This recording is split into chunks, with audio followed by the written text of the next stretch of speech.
We are at the State Capitol building in Hartford, Connecticut, the site of the 2011 America East Men's and Women's Basketball Media Day. Joined now by the head coach of the Binghamton Women's Program, Nicole Shaw, and this is a team, you look at the names, there's a lot of familiar names on your team, so you must feel great about the experience and the depth that you have coming back for this new season. No, it really is exciting to have the depth that we do. The one thing, though, I look at across the board with all the teams in the conference is everybody has the same depth we do, so it's going to be an interesting race this year. Last year did not end, obviously, the way you wanted to, especially when you look at what happened to Andrea Holmes. How is she coming in her rehabilitation from the injury from last year? Andrea is progressing great, and I think the one thing about last year is it made our players really have to realistically look back and allowed other players to step up in her place, and I think that piece of it is really what we're taking from all of this. And again, Andrea's just excited to get back on the floor again.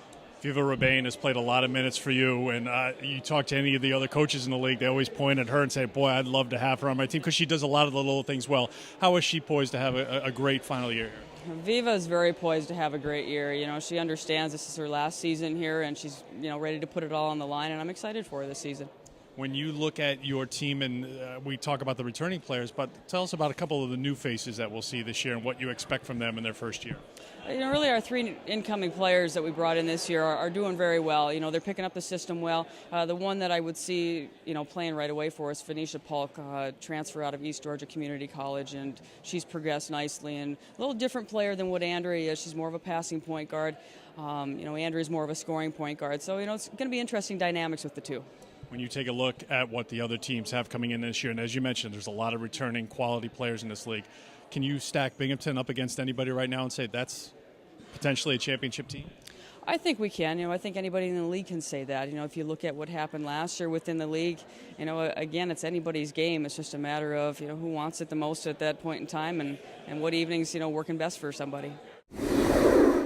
Mark Macon, the head coach of the Binghamton Bearcats, is our guest right now, and let's just talk about last year. There were times where you guys would go out there and look like the best team in the league, and then there are other nights where, you kind of took a step back. Is that how you look back at last year? It's like, how can we get the guys to be up here all the time? You know what? I really didn't give last year a look back. It's over. Into this year. But I did hear a lot of people talk about it in my media conference the other day. You talked about last year's team, and last year's team was a pretty good team. We were a veteran team, but not a veteran team, And we played great sometimes and not so great at other times, but we competed, and that's what I loved about the guys. They competed all the time. We just didn't pull out a lot of close games. Let's look forward then. What can we expect, and who will you be leaning on? Give us a couple players that you expect to really lead this Binghamton team this year. Well, if I were to give you a couple players, it would be my senior Kyrie Sutton, and we got a guy coming back, Jimmy Gray. Those are the two guys that got most of the playing time. The younger guy, Rob Mansell, but Jimmy Gray and Kyrie. Jimmy, who controls the ball and controls the tempo of our team and is a good leader. Kyrie, who's our inside guy and a defensive player. We're going to be very young this year. We're going to be very competitive, like every year. We're just going to try to continue to try to improve. It's a young team, but it's players that you and your staff have gone out and identified.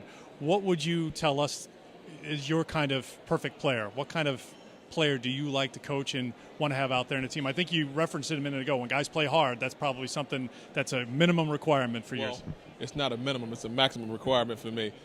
Just constantly playing hard all the time, on both ends of the floor, never giving up, fighting tooth and nail. I like to try to imagine a guy that was quite like myself when I played. And we do have those kind of freshmen coming in, just work hard, good work ethic, and all over the floor when they play. You see them play pickup ball when you're walking past, and you're like, man, oh, he could be okay. But when that ball goes up in practice, then you really get to see. And we wouldn't have recruited those guys if I didn't think they could play.